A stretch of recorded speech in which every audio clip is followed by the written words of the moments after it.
문장의 구조에 대해서 이제 생각하려고 하는데요.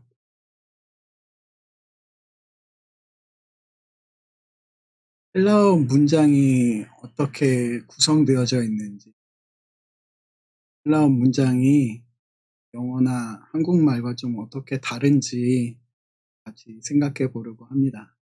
이번 시간엔 또 헬라어 전체에 관한 계열을 한다고 볼 수가 있습니다. 그래서 품사라든지 문장 구조 같은 것들을 이야기하다 보니까 조금 힘들 수 있어요. 그래도 잘 또 보시고 하시면 될 것 같습니다. 이게 이제 헬라어의 변화의 모습인데요. 헬라어는 동사와 명사가 변화됩니다. 지난번에 이야기했듯이 이 헬라어라고 하는 단어는 어근이 있고 그리고 어미가 바뀝니다. 이 말이 뭐냐면 저희 나라를 생각한다 그러면 나라는 단어가 있잖아요. 근데 나가 주어가 되면 나는 이라고 이야기를 하죠. 목적어가 되면 뭐라고 이야기를 합니까? 나를. 소유격이 됐을 때는 나의라고 이야기합니다. 그리고 누군가에게 때는 나에게. 그러니까 우리나라 말도 보시면 나라는 그 어근이 있고 뒤에 은는이가 아니면 을 아니면 에게 이런 것이 붙어가지고 어떤 문장에서 기능이 바뀌어요. 헬라어 단어도 마찬가지입니다. 헬라어 단어도 어근이 있어요. 우리가 로고스라는 단어 많이 했죠. 말씀이라고 하는 단어입니다. 근데 로고스에 이 단어를 보면 로그라고 하는 어감 부분이 있어요. 변하지 않는 부분입니다. 그러니까 명사에서 이 로그라고 하는 이 부분은 어떤 기본적인 의미를 가지고 있어요. 말씀이라는 의미를 가지고 있습니다. 그런데 뒤에 이 오스라고 하는 요게 붙어가지고 무엇을 뜻하는가 하면 주어를 뜻해요. 이게 주격이라고 합니다. 그러니까 주격 단수인데 이것이 주어의 역할을 해요. 그래서 말씀이, 말씀은 이런 식으로 변화됩니다. 그럼 말씀은이라고 할 때는 로고스라는 단어가 나와요. 근데 말씀을 그럼 우리나라 말로 말씀을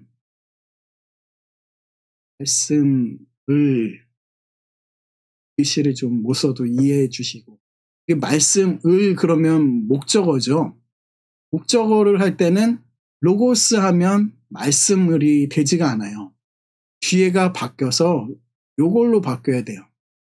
백격이라고 표현을 했는데 accusative라고 하는 영어로는 accusative 그리고 저희 나라 말로 대격이라는 표현을 쓰는데 이게 직접 목적어 역할을 합니다. 그래서 로곤 그랬을 때는 말씀을이라고 해석을 하는 거예요.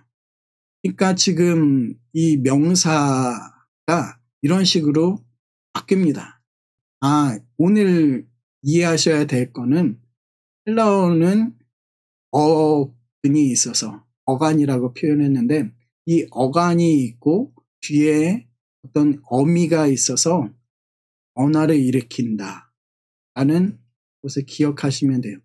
동사도 마찬가지입니다.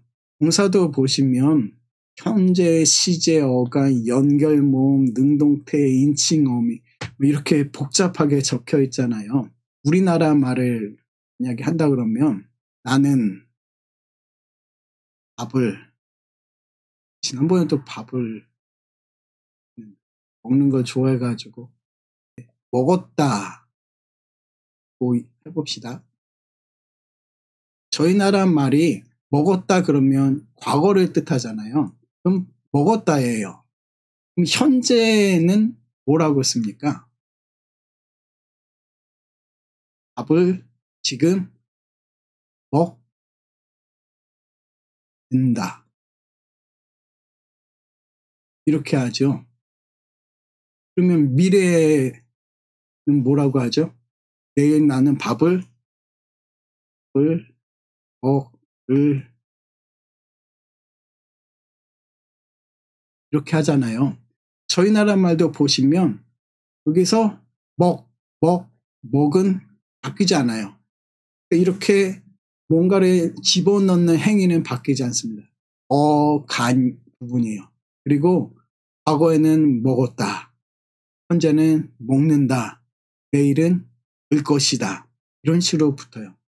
헬라어도 바뀐다라는 거예요. 바뀌는 거에는 규칙이 있습니다. 그 규칙이 무엇인지를 보게 될 텐데요.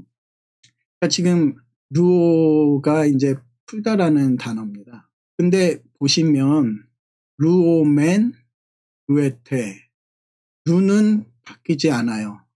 바뀌지 않는 이 부분은 어간이라고 말합니다. 근데 그 다음에 요 뒤에 부분을 뭐라 부르는가 하면 인칭, 어미라고 불러요. 사람에 따라서 바뀐다라는 거예요. 그러니까 인칭이라는 건 1인칭은 나, 복수, 1인칭 복수일 때는 우리라고 하는데 나, 우리, 너, 그럴 때마다 얘가 바뀐다라는 겁니다. 영어에서는 뒤에 바뀌는 게 별로 없죠. 이 헬라어는 다 바뀝니다. 1인칭, 단수, 복수, 2인칭, 단수, 복수, 3인칭, 단수, 복수, 각각 어미가 틀려요. 근데 그것이 좋은 점이 있습니다. 좋은 점이 뭔가 하면 글자를 보면 루오맨이라는 단어를 딱 보는 순간에 얘는 1인칭, 복수, 그리고 능동태, 현재 이게 이 단어 안에 다 담겨 있어요. 그러니까 이걸 보는 순간에 모든 걸 다 파악할 수가 있습니다. 제가 헬라어의 장점 중에 하나가 무엇인가 하면 굉장히 과학적이다라는 생각을 해요. 왜 그런가 하면 과학적이라고 할 수밖에 없는 게 어떤 1인칭 남성 단수 과거 그러면 딱 하나만 답이 나옵니다. 그러니까 딱 하나를 보면 전체를 파악할 수가 있어요. 그러다 보니까 굉장히 정확하다라고 이야기를 할 수가 있죠. 헬라어 특징 중에 하나는 뭐냐면 순서에 얽매이지 않아요. 순서에 얽매이지 않는다. 라는 말이 뭐냐면 나는 밥을 먹는다. 우리는 주어, 목적어, 동사의 순서를 가집니다. 밥을 먹는다. 나는 이런 말 저희가 보통 잘 안 쓰잖아요. 근데 헬라어에서는 이게 맘대로 쓰여요. 밥을 먹는다. 나는 이런 식으로 썼을 때 밥을 이 맨 앞으로 나와서 지금 밥 먹는 거를 강조를 하는 거예요. 너를 사랑한다 라고 그랬을 때 우리는 나는 아마 그렇게 이제 생각을 할 거예요. 근데 헬라어에서는 단어를 쓰면 나는이 이미 그 동사 안에 들어가 있습니다. 그래서 나는 사랑한다 라는 단어가 다 담겨져 있어요. 그래서 이 헬라어 단어 변화되는 모습을 보면 무슨 뜻이구나가 정확히 들어가 나고 순서가 변경이 아무리 되더라도 정확히 알 수가 있어요. 순서가 변화된다라는 것은 어떤 단어를 강조한다라는 것을 좀 더 쉽게 볼 수가 있습니다. 저희 말로 번역했을 때 보면 이 저자가 어떤 의미를 담고 이 표현을 썼는가라고 하는 그 뉘앙스가 사실 정확하게 전달되지 않는 경우가 많습니다. 헬라어에서는 굉장히 저자가 중요하게 이야기하는 것들을 앞에다가 얹어놔요. 그래서 가장 중요한 말을 맨 앞부분에 얹고 그래서 헬라어를 보면 볼수록 이 사람은 이거를 강조했는데 이거에 대해서 이야기하는데 우리가 잘 몰랐구나라는 것을 볼 수가 있어요. 오늘 보는 기본적인 형태는 동사가 변화가 되는데 어간이 붙고 어미가 붙는다. 근데 어간과 어미는 이 어미가 보통 자음이에요. 자음으로 시작하다 보니까 이 어간하고 이 어미가 연결될 때 불편한 게 있습니다. 그래서 이 불편한 것들을 이 연결 모음을 통해 가지고 해결을 해요. 연결 모음은 이 두 가지입니다. 오미크론하고 엡실론이에요. 이 두 가지가 어간하고 어미를 연결을 하면서 동사의 변화를 일으킵니다. 감사하게도 헬라어가 눈물로 시작할 수 있어요. 왜냐하면 뭔가 외워야 되는 게 굉장히 많은 것 같아서. 근데 보면 알아가면 알아갈수록 그렇게 많지 않아요. 그렇게 많지 않고 생각보다 적습니다.